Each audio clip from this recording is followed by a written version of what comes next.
الحمد لله وكفى وسلام على عباده الذين اصطفى أما بعد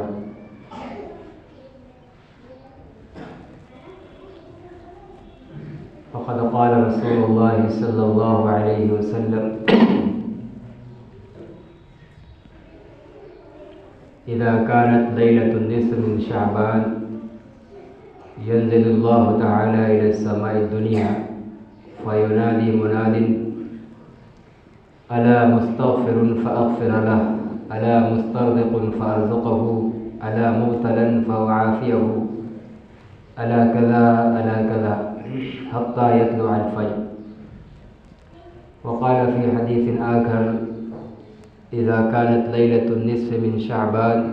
فقوموا ليلها وصوموا نهارها أو كما قال عليه الصلاة والسلام. حضرات گرامی، محترم بزرگوں اور دوستوں اور عزیز ساتھیوں،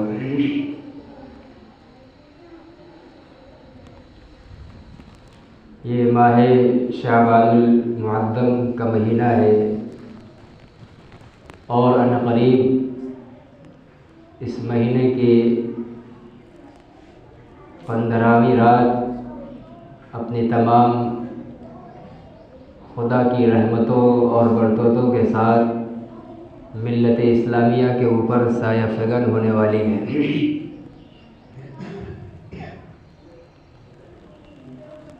شعبان کی عظمت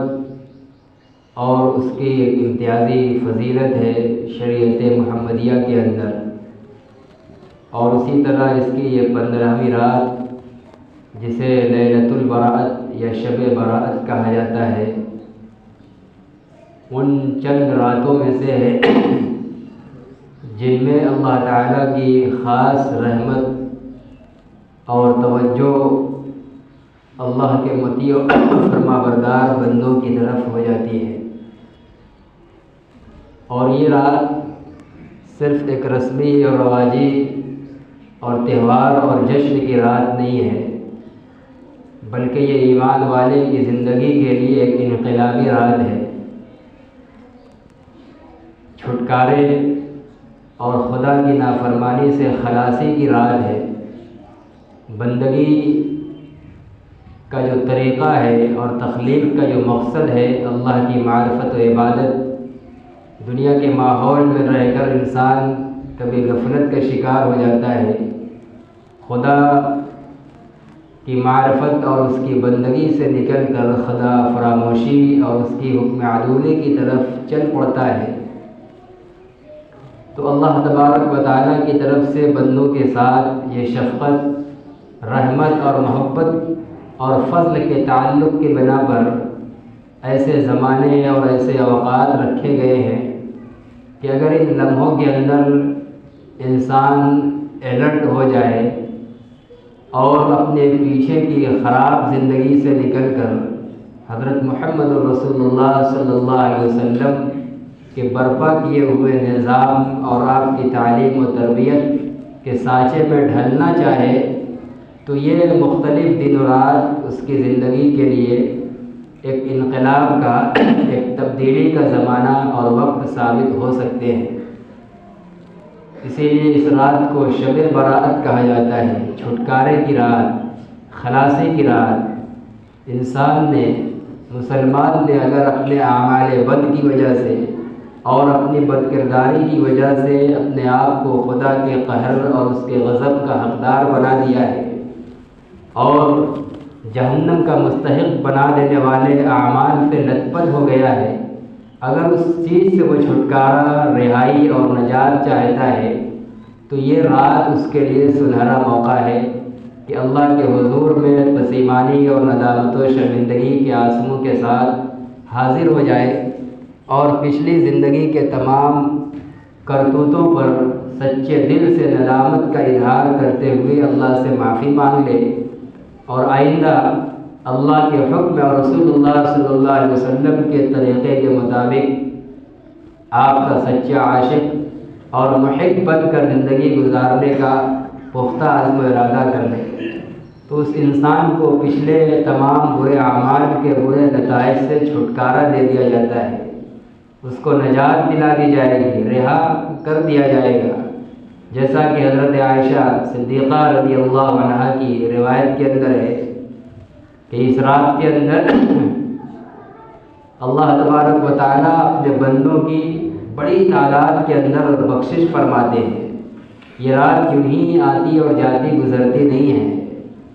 بہت سے ایسے اللہ کے بندے ہوتے ہیں کہ جن کے لیے یقیناً یہ رات چھٹکارے کی اور جہنم سے خلاصی کے فیصلے کی ثابت ہوتی ہے۔ حدیث میں مثال دی گئی ہے کہ قبیلہ بنو کنز جو عرب کا مشہور قبیلہ ہے، اس قبیلے کی بکریوں کے بالوں کی تعداد سے بھی زیادہ گناہگاروں کی بخشش کی جاتی ہے۔ قبیلہ کنز ایک بڑا قبیلہ تھا، بڑا قبیلہ ہے۔ عربوں کے اندر اس زمانے میں جانوروں کے پالنے کا عام رواج تھا، بڑی تعداد میں جانور اور بکریاں ان کی ہوتی تھیں، اور پھر بکریوں پر کتنے انگنت بال ہوتے ہیں جس کو دنیا کی آج تک کسی سائنس نے اس کو شمار نہیں کیا، گن نہیں سکے۔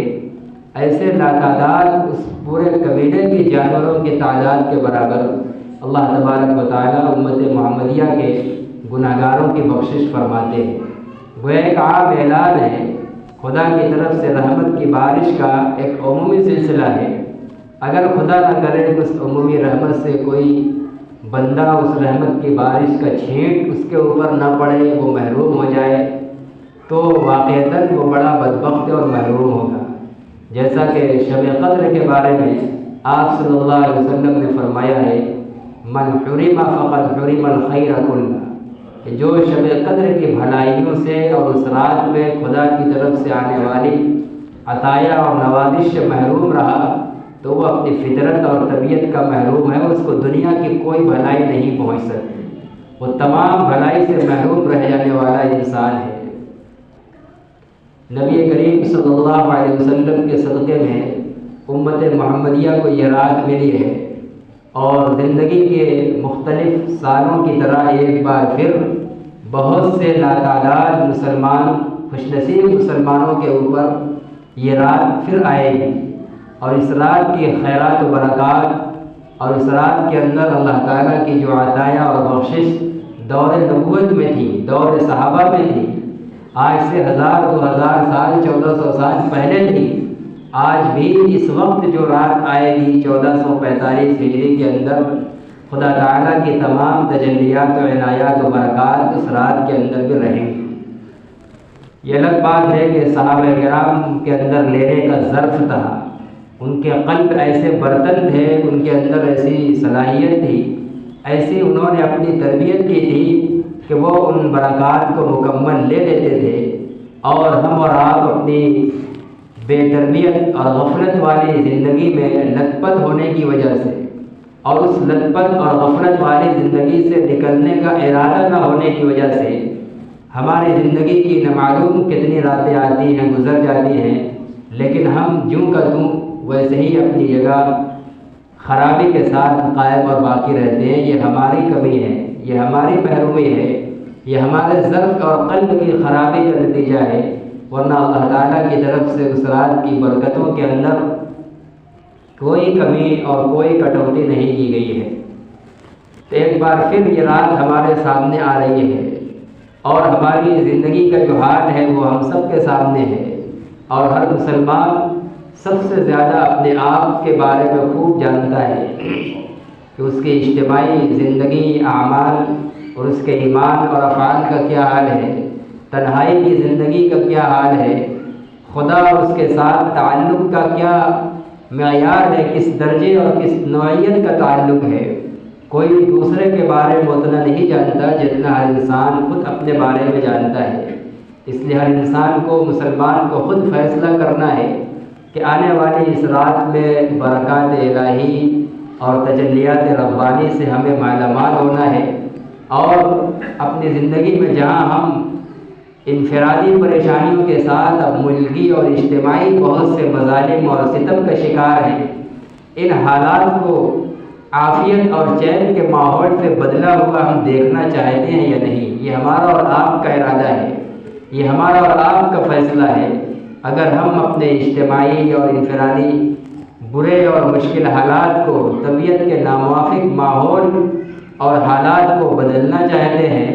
اور ایک خوشگوار چین و عافیت اور امن و سلامتی والی زندگی جینا چاہتے ہیں تو اللہ تبارک و تعالیٰ کی طرف سے پھر سنہرا موقع مل رہا ہے کہ پچھلی زندگی کے تمام گناہوں سے سچی اور پکی توبہ کر لی جائے، اور توبہ کر لینے کے بعد، سچے دل سے توبہ کرنے کے بعد مسلمان گناہوں سے پاک و صاف ہو جاتا ہے۔ اور یہ توبہ کا عمل اللہ تعالیٰ کو خود بے حد پسند ہے۔ ان اللہ یحب التوابین ویحب المتطہرین۔ اللہ تعالیٰ توبہ کرنے والوں کو بہت پسند کرتا ہے اور پاکی حاصل کرنے والے کو بھی پسند کرتا ہے۔ بندہ اذکار اور عبادات اور نیکیوں کے ذریعے اپنے دل کو بھی پاک کرنے کی کوشش کر رہا ہے، اور فرائض و واجبات کی ادائیگی کے لیے وضو اور غسل کے ذریعے اپنے ظاہری بدن کو بھی بار بار پاک کر رہا ہے، جیسا کہ 5 وقت کی نماز کے لیے ایک نمازی دن بھر میں 5 مرتبہ اپنے بدن کو وضو کو پاک کر رہا ہے۔ تو اللہ فرماتے ہیں کہ ایسے مسلسل اپنے آپ کو پاک رکھنے والوں کے لیے اور بار بار اللہ کے حضور میں توبہ کرنے والوں کو اللہ تعالیٰ پسند کرتا ہے۔ یہ محبوب لوگ ہیں۔ ایسا نہیں ہے کہ گناہ ہو گیا اور خرابی کی طرف چل پڑے تو وہ مبغوض ہو گئے، وہ رحمت الہی سے ہمیشہ کے لیے دور کر دیے گئے نہیں۔ اگر ان کو پشیمانی اور شرمندگی ہو گئی اور پچھتاوا ہو گیا کہ اب تک جو ہم کیے ہیں، کر رہے ہیں، کیے تھے وہ غلط تھا، اور اللہ کے حضور پھر آ کر گڑ گڑا کر سچی اور پکی توبہ کر کے آئندہ سنت و شریعت کے مطابق اللہ کا تابع اور فرما بردار بن کر زندگی گزارنے کا اللہ سے پکا وعدہ اور ارادہ کر لیا، تو اس کے پچھلے تمام گناہ مٹا اور معاف کر دیے جاتے ہیں، اور پھر بندہ اپنے اس عمل اور توبہ کی وجہ سے اللہ تعالیٰ کا محبوب بن جاتا ہے، پسندیدہ بن جاتا ہے۔ تو یہ توبہ کا دروازہ تو ہر لمحہ ہر وقت ہمارے سامنے کھلا ہوا ہے، لیکن یہ شب برات اپنے خاص تجلیات رحمانی اور برکات ربانی کے ساتھ شائع فغن ہوتی ہے۔ اس رات کے اندر تو ضرور اس کا تنبہ ہو جانا چاہیے، اور اگر ایسی عظیم اور بابرکت راتوں اور دنوں میں بھی ہم کو تنبہ نہ ہو سکا، یہ مبارک دن اور رات بھی پچھلی زندگی کی طرح خراب کاموں کے اندر، بیکار اور گناہ کے اعمال کے اندر گزر گئے، تو یہ بہت بڑی بدبختی اور محرومی کی بات ہوگی، اور اپنے ہی کردوس سے اپنے اوپر اللہ کے غضب اور وبال کو مول لینے والا یہ عمل ہوگا۔ رسول اللہ صلی اللہ علیہ وسلم نے باوجود معصوم ہونے کے اس رات کی قدردانی فرمائی ہے۔ چنانچہ حضرت عائشہ رضی اللہ عنہا فرماتی ہیں کہ ایک رات ان کی نیند کھلی تو دیکھا کہ آپ حجرے کے اندر نہیں ہیں، تو آپ تلاش کرنے کے لیے دوڑی نکلی تو دیکھا کہ جنت البقیع قبرستان کے اندر آپ تشریف فرما ہیں۔ پھر دیکھ کر آپ دوڑی واپس آئیں کہ آپ کو اس کا احساس نہ ہو سکے کہ میں آپ کے پیچھے گئی ہوں۔ حجرے کے اندر آئیں اور جلدی آنے کی وجہ سے جو سانس کے پھولنے کی کیفیت تھی، رسول اللہ صلی اللہ علیہ وسلم آ گئے اور بھانپ لیا اور سوال فرمایا، تو حضرت عائشہ نے فرمایا کہ مجھے یہ اندیشہ ہو گیا تھا کہ کہیں آپ میری باری چھوڑ کر دوسری بیوی کے پاس تو نہیں چلے گئے۔ آپ صلی اللہ علیہ وسلم نے فرمایا کہ عائشہ، یہ شعبان کی 15ویں رات ہے، اس رات میں اللہ تبارک و تعالیٰ آسمان دنیا کی طرف نزول فرماتے ہیں، اور قبیلہ بنو کلب کی بکریوں سے زیادہ، ان کے بالوں کی تعداد سے زیادہ امت کے گناہگاروں کی بخشش فرماتے ہیں۔ تو اس موقع پر آپ خاموشی اور تنہائی کے ساتھ قبرستان مردوں کے ایصال ثواب اور دعائے مغفرت کے لیے تشریف لے گئے تھے۔ تو اس رات کی عبادتوں کے ساتھ اور توبہ استغفار کے ساتھ قدردانی ہونی چاہیے۔ یہ خالص اپنی زندگی کو پلٹنے کی رات ہے، خدا کی رحمتوں سے مالا مال ہونے کی رات ہے۔ یہ کوئی جشن اور خوشیاں منانے اور تہوار کی رات نہیں ہے، یہ توبہ استغفار کی رات ہے۔ اگر صرف اس کو ایک رسمی رات کی طرح جاگ کر گزار لیا گیا اور صبح ہوتے ہی پھر زندگی اس رات سے پہلے والے دن کی طرح ہو گئی، تو اس رات کی برکت کا کوئی ذرہ ہمیں حاصل نہیں ہوا۔ اس رات میں اللہ کی جو رحمتیں برستی تھیں اس کی کوئی چھیٹ ہمارے قلب پر نہیں پڑی۔ اور اگر زندگی میں انقلاب اور بدلاؤ اور تبدیلی آئی ہے تب اس کا مطلب یہ ہے کہ اس رات کی رحمتوں نے ہم کو اپنی آغوش میں لیا ہے، رحمتوں سے ہم مالا مال ہوئے ہیں۔ تو یہ ہمیں اپنا جائزہ لینا ہے کہ اس رات کی قدر کیسے کرنی ہے۔ اللہ کے نبی نے فرمایا قوموا لیلا، اس رات میں قیام کرو، یعنی عبادتیں کرو۔ کوئی عبادت متعین نہیں فرمائی، آدمی جو چاہے سو کر سکتا ہے، نوافل پڑھ لے کثرت سے جتنی استطاعت ہو،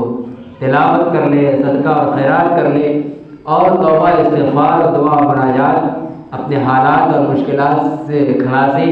اور عافیت مانگنے کا سوال، یہ ساری چیزیں سارے عمل اس رات کے اندر کر سکتا ہے۔ کوئی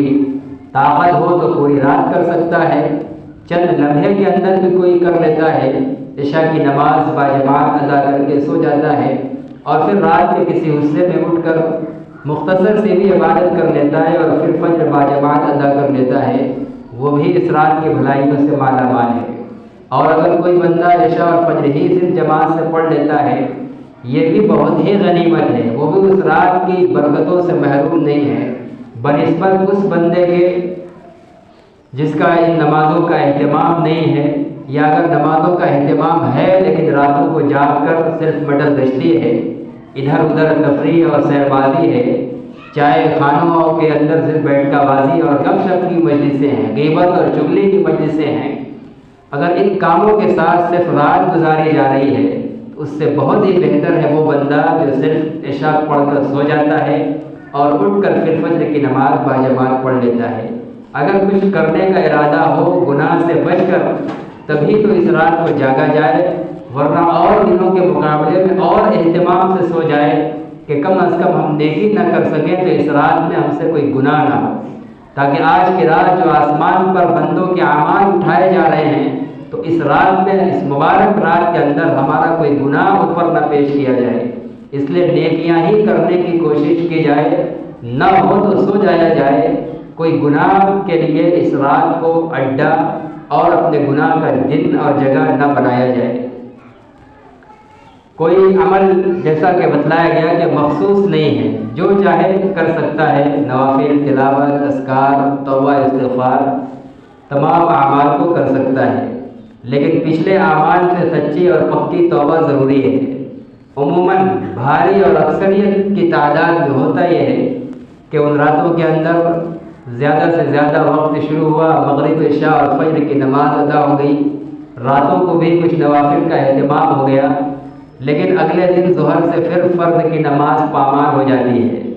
اور اس سے پہلے کی زندگی میں جتنی فرض نمازیں باقی ہیں ان کی قضا کا کوئی ارادہ اور آغاز نہیں ہوتا ہے، تو فرض کے ذمے میں باقی رہنے کے ساتھ نوافل کی کوئی حیثیت نہیں ہے۔ زندگی میں بندوں کے اعمال فرائض جب ہوں گے، فرائض کا حساب ہوگا، اور فرائض میں جب کمی اور کوتاہی ہوگی تو پھر نوافل کو کھنگالا اور تلاش کیا جائے گا، فرائض کی کمی کو نوافل سے پورا کیا جائے گا۔ فرائض ہو ہی نہ، صرف نوافل کا وجود اور اس کی نافعیت نہیں ہو سکتی۔ اس کی مثال بارہا دی گئی کہ جیسے عمارت بنتی ہے تو عمارت کا قوام اور اس کی بنیاد گارے اور اینٹ کے اوپر ہوتی ہے، گارے اور اینٹ کی دیوار کی تعمیر کے بعد پھر اس مکان کی خوبصورتی کے لیے اس دیوار کے اوپر پلاسٹر ٹکے گا، بغیر اینٹ کی دیوار کھڑی کیے ہوئے پلاسٹر کو کھڑا نہیں کیا جا سکتا اور پلاسٹر پر عمارت قائم نہیں رہ سکتی۔ یہی حال ہمارے دین اور ہماری نجات کی جو بنیاد ہے وہ فرائض عبادت ہیں، پھر ان فرائض کے اوپر اگر نوافل کا اہتمام کر دیا گیا تو گویا وہ اس عمارت، اس دین کی عمارت کے لیے سجاوٹ کا، ڈیکوریشن کا اور ترقی درجات کا کام کرتی ہیں۔ اس لیے اس رات کے اندر ہماری سچی اور پکی توبہ میں یہ بات بھی شامل ہونی چاہیے کہ اب تک جتنی فرض نمازیں، واجب نمازیں ہم نے چھوڑی ہیں، اللہ آج سے ہم آپ کے سامنے وعدہ کرتے ہیں کہ آئندہ نہیں چھوڑیں گے اور آج سے پچھلی نمازوں کی قضا کریں گے، اور جب تک ذمے میں قضا نمازیں باقی ہوں، بندے کو نفل پڑھنی بھی نہیں چاہیے۔ جب اس کو نفل کا موقع ملے اپنی پچھلی کوئی نہ کوئی فرض ادا کرے۔ جب تک فرض اس کی بھر نہیں جائے گی نوافل کا کوئی حیثیت اور کوئی وزن اور نفع اس کو حاصل نہیں ہوگا۔ تو یہ کوئی رسم نہیں ہے، یہ کوئی تہوار نہیں ہے کہ ان دنوں کے اندر دو چار چند رکعتیں نفلیں پڑھ لیا اور خدا کی بندگی کا حق ادا ہو گیا، نہیں ہو سکتا۔ اور پھر اس کے بعد جب ہم میدان محشر میں جائیں گے تو زندگی بھر کی 5 وقت کی نمازوں کا کوئی حساب و کتاب نہیں ہوگا، بس دیکھ لیا جائے گا کہ ہاں اس نے شب برات میں نوافل بہت پڑھی ہے، چلو اس کو گزار دو، معاف کر دیا جائے۔ اللہ اپنے فضل سے معاف کر دے، وہ کسی کو بھی معاف کر سکتا ہے، لیکن جو شرعی ضابطہ اور قاعدہ اور قانون جو خدائی ہے کہ فرض نمازوں کا حساب ہوگا۔ کوئی بندہ آج توبہ کر رہا ہے اور آج سے وہ زندگی کی آخری سانس تک نمازوں کا اہتمام کرتا ہے، لیکن بالغ ہوا ہے آج سے 5 سال پہلے اور نماز کی پابندی آج سے شروع کر رہا ہے، تو آج سے پچھلے 5 سال میں جتنی اس کی نماز چھوٹی ہے اس کو قضا کرنا پڑے گا، اور بغیر قضا کے گزر گیا تو میدان محشر میں ان چھوٹی ہوئی نمازوں کا اس کو حساب دینا پڑے گا۔ اس لیے ہم کبھی بھی یہ نہ سوچیں کہ آج سے ہم نمازی بن گئے تو پیچھے کا ہمارا حساب و کتاب چکتا ہو جائے گا۔ فرض نمازوں کی قضاء عمری جس کو کہا جاتا ہے، یہ فرض ذمے میں باقی رہے گا، اس کو کرنا پڑے گا۔ اور ایسے تمام لوگوں کے لیے افضل ترین طریقہ یہی ہے کہ وہ اپنے نوافل کے اوقات میں بھی اپنی پچھلی چھوٹی نمازوں کی قضا بھرتے رہیں، جوڑ لیں کہ ہم کب بالغ ہوئے ہیں اور کب سے پابندی سے نماز پڑھ رہے ہیں، ایک اندازے کے مطابق جوڑ لیں، نوٹ کر لیں، اور پھر موقع بموقع جب موقع ملے قضا کرتے جائیں۔ جب دل کو اطمینان ہو جائے کہ زندگی کے ذمے کی باقی تمام نمازیں قضا ہو گئی تو اب اس کے بعد قضا بھرنا چھوڑ دیں، اب پھر نوافل کا اہتمام شروع کر دیں، پھر انشاءاللہ وہ نوافل اس کے لیے ترقی درجات کا ذریعہ بنیں گی۔ تو ان چیزوں کا شب برات کے تعلق سے خیال ہونا چاہیے کہ یہ کوئی تہوار نہیں ہے، یہ کوئی جشن نہیں ہے، یہ توبہ کی رات ہے، یہ برات اور چھٹکارے جہنم سے رہائی حاصل کرنے کی رات ہے۔ تو ہمیں جہنم سے رہائی حاصل کرنے والے اعمال کرنا ہے، وہ کردار پیش کرنا ہے جن سے ہم اللہ کے غضب سے اور جہنم سے چھٹکارا مل جائے۔ اسی طریقے سے رسول اللہ صلی اللہ علیہ وسلم نے بہت سے گنہگاروں کی تعین فرمائی ہے کہ چند ایسے بدنصیب بھی ہیں کہ اس رات کی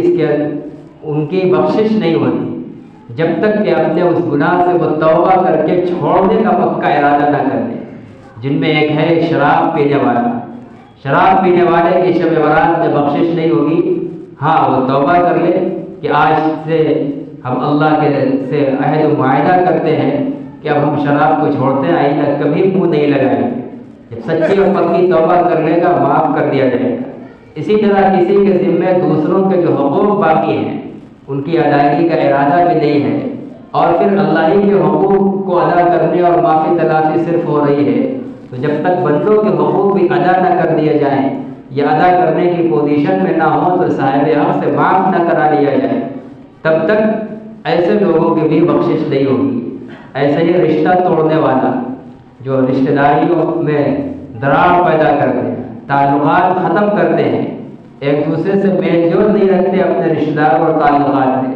تو جب تک دو ایسے رشتہ دار جن کے آپس میں تعلقات خراب ہو، دونوں آپس میں مل نہ جائیں، اپنے تعلق کو صحیح نہ کر لیں، تب تک ایسے دونوں کی بھی بخشش نہیں ہوگی۔ ان کے تو زندگی کے تمام نیک اعمال کا اللہ کی طرف سے فرشتوں کو یہی حکم ہے کہ ان دونوں کے اعمال کو ابھی مت لکھو، انتظار کرو دیکھو یہ صلح کرتے ہیں یا نہیں، جب یہ دونوں مل جائیں پھر ان کی نیکیاں لکھ لینا، ورنہ جب تک یہ دونوں بگاڑ اور جھگڑے پر ہیں ان کا کوئی نیک عمل فرشتوں کو حکم ہوتا ہے کہ لکھا نہ جائے۔ تو قطع رحمی رشتہ داری کو توڑنا یہ بہت بڑی نحوست ہے۔ اللہ کی رحمت کو کھینچنے کا سب سے مؤثر ترین جو ذریعہ ہے وہ رشتہ داروں کے ساتھ اچھا برتاؤ اور اچھا سلوک ہے۔ آج شاید باید کوئی خاندان ہو جہاں رشتہ داریوں میں ڈراو نہ پڑا ہوا ہو، اور ہم لوگ اللہ کی رحمتوں کے طلبگار اور امیدوار بنے بیٹھے ہیں۔ رحمت الہی تو رشتہ داری کو جوڑنے سے اترتی ہے۔ اللہ کے نبی صلی اللہ علیہ وسلم نے حدیث قدسی نقل فرمائی ہے کہ اللہ تعالیٰ فرماتے ہیں کہ رشتہ داری کے لیے عربی میں جو نام ہے رحیم، وہ رحیم اللہ فرماتے ہیں کہ میں نے اپنے نام رحمان سے اس کو نکالا ہے۔ جو رشتہ داری کو توڑے گا، جو رشتہ داری کو جوڑے گا، میں اس کو اپنی رحمت سے ملائے رکھوں گا، اور جو رشتہ داری کو توڑے گا اور کاٹے گا، میں اس کو اپنی رحمت سے کاٹ دوں گا۔ جب اللہ کی رحمت سے کٹے جانے والے اعمال کو ہم لوگوں نے بڑی مضبوطی کے ساتھ پکڑا ہوا ہے، تو پھر رحمت الہی کی امید لگانا یہ خام خیالی ہے، یہ اپنے نفس کو دھوکہ دینا ہے۔ تو قطع رحمی کرنے والے، رشتہ داری کو توڑنے والے شب برات کے اندر بخشے نہیں جاتے۔ اسی طرح مشرک جو بت پرستی اور مورتی پوجا کے اندر مبتلا ہے، ویسے مشرکین کی بھی بخشش نہیں ہوگی جب تک کہ وہ توبہ نہ کر لیں۔ مشرک شرک سے اور مورتی پوجا سے نکل کر ایک اللہ کی بندگی کے قائل ہو جائیں اور اس کی بندگی کرنے لگے، تب تک ان کی بھی بخشش نہیں ہوگی۔ ایسے ہی والدین کے نافرمان، ان کی بھی بخشش نہیں ہوگی جب تک کہ والدین کی فرما برداری پر نہ آ جائے، یا اگر گزر گئے ہوں تو کثرت سے ان کے لیے ایصال ثواب کا اہتمام مسلسل کرتے رہے، بلا ناغہ اپنے والدین کے لیے ایصال ثواب اور دعائے مغفرت کا اہتمام۔ تو یہ چند لوگ ہیں، اگر ہم اس گناہ کے اندر مبتلا ہیں تو اس سے توبہ کرنا، اس سے نکلنا ضروری ہے، ورنہ یہ رات ہمارے لیے بخشش کی رات نہیں ہوگی۔ اسی طرح اس رات کے اندر اپنی ہماری لا علمی کی بنا پر بہت سی خرافات اور غلط چیزیں بھی رواج پا گئی ہیں۔ مثلا یہی کہ اس کو ایک جشن کے طریقے کا ماحول بنا دیا جاتا ہے۔ یہ کوئی جشن نہیں ہے، خاموشی سے بس اللہ کے حضور میں توبہ استغفار کرنے والی اور عبادتیں کرنے والی رات اور یہ وقت ہے۔ اور جب رات گزر جائے تو 15ویں شعبان کا دن، وہ روزہ رکھنے کی اس دن ترغیب دی گئی ہے۔ اسی طرح جو بچوں کے ذریعے ایک عمل کرایا جاتا ہے یا وہ دوسروں کی دیکھی دیکھا وہ خود کرتے ہیں، پٹاخہ اور آتش بازی کا، یہ اس رات کے اندر بھی ممنوع ہے اور پوری زندگی کے ہر موڑ پر ممنوع ہے۔ اس کی اسلام کے اندر کوئی اجازت نہیں ہے، اس لیے کہ دنیا میں ایک قوم ہے مجوس، آتش پرست، جو آگ کو اپنا خدا مان کر آگ کو پوجتے ہیں۔ یہ انہی لوگوں کا شعار ہے، یہ انہی لوگوں کا مذہبی نشان ہے۔ شب برات کے موقع پر آتش بازی، پٹاخے، ان میں کئی پہلوؤں سے یہ گناہ ہیں۔ ایک تو یہ کہ ان کے اندر اپنا حلال مال خرچ کیا جاتا ہے بے مقصد کام کے اندر۔ پٹاخے بازی کا نہ دین کے اعتبار سے کوئی نفع ہے، نہ دنیا کے اعتبار سے کوئی نفع، تو فضول مال خرچی کا وبال۔ اور دوسرے، اس کے اندر اپنی جان کے ہلاکت کا اندیشہ ہوتا ہے، اور ہر سال حادثات ہوتے ہیں، اور قرآن نے منع کیا لا تلقوا بأیدیکم الی التہلکہ، تم لوگ جان بوجھ کر اپنی جان کو ہلاکت میں نہ ڈالو۔ یہ جان ہماری ملکیت نہیں ہے، یہ اللہ کی امانت ہے، ہم اس کے محافظ ہیں، ہماری ذمہ داری ہے کہ آخری حد تک اس کی حفاظت کی کوشش کریں۔ تو پٹاخے بازی میں جان کو خطرے میں ڈالنا ہے، تو جان کے خطرے میں ڈالنے کا جو عمل کر رہا ہے انسان، اس کے گناہ، اس پہلو سے بھی گناہ ہو رہا ہے۔ اور دوسرے، اس کی آواز سے نہ معلوم کتنے مسلمانوں کو اور کتنے انسانوں کو تکلیف پہنچتی ہے، اور انسانوں کو تکلیف پہنچانا یہ خود حرام ہے، ایذائے مسلم حرام ہے۔ اسی طریقے سے ایک اور پہلو ہے کہ اس رات کے اندر یا دن کے اندر کتنے اللہ کے بندے اور بندیاں عبادت کرتے ہوتے ہیں، تو ان پٹاخوں کی آواز سے ان کی عبادت میں خلل ہوتا ہے۔ تو کسی مسلمان کی عبادت میں خلل ڈالنا بھی گناہ، جان کو ہلاکت میں ڈالنا بھی گناہ، مال کو فضول کاموں میں خرچ کرنا بھی گناہ، کئی پہلوؤں سے اس کے اندر گناہ ہے۔ اس لیے ہرگز اپنے بچوں کو اس کی ٹریننگ نہ دی جائے، سختی سے منع کیا جائے، اس کے نقصانات سمجھایا جائے، اس سے اپنے آپ کو روکا اور بچایا جائے، تاکہ اس پورے معاشرے کے اندر بھلا معلوم ہو کہ یہ لوگ محمد رسول اللہ صلی اللہ علیہ وسلم کے غلام ہیں، آپ کے غلاموں کی بستیاں ہیں، یہ اپنے پسند لوگ ہیں، یہ اپنے کسی آواز سے، کسی بھی چیز سے کسی اپنے پڑوسیوں کو، کسی بسنے والے کو علاقے میں تکلیف نہیں پہنچاتے۔ تو چار پہلوؤں سے اس پٹاخہ بازی کا عمل یہ گناہ کا عمل ہے۔ اس لیے اس رات کو بس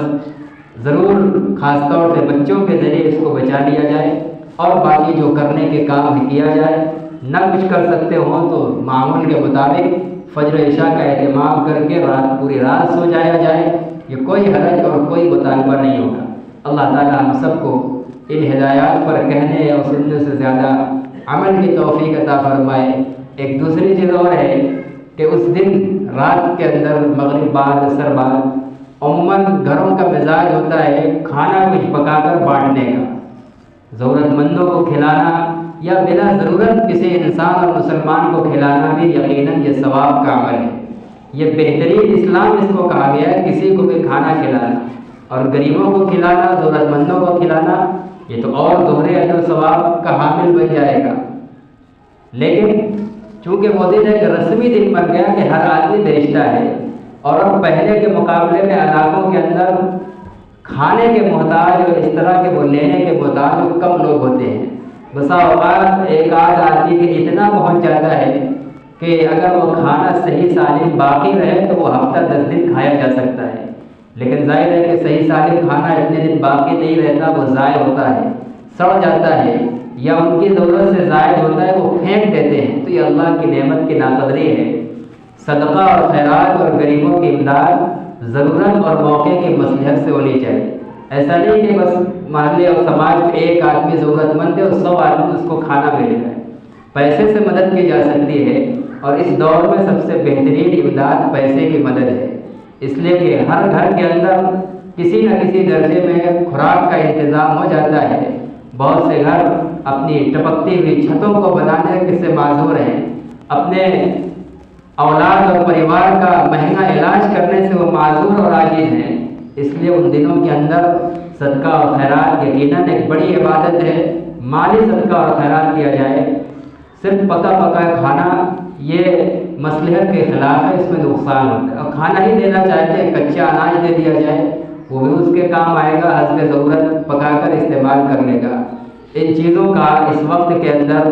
خیال اور لحاظ ہونا چاہیے۔ اللہ تعالیٰ ہم سب کو دین کی حکمت اور مصلحت سمجھنے کی توفیق عطا فرمائے۔ وآخر دعوانا الحمدللہ رب العالمین۔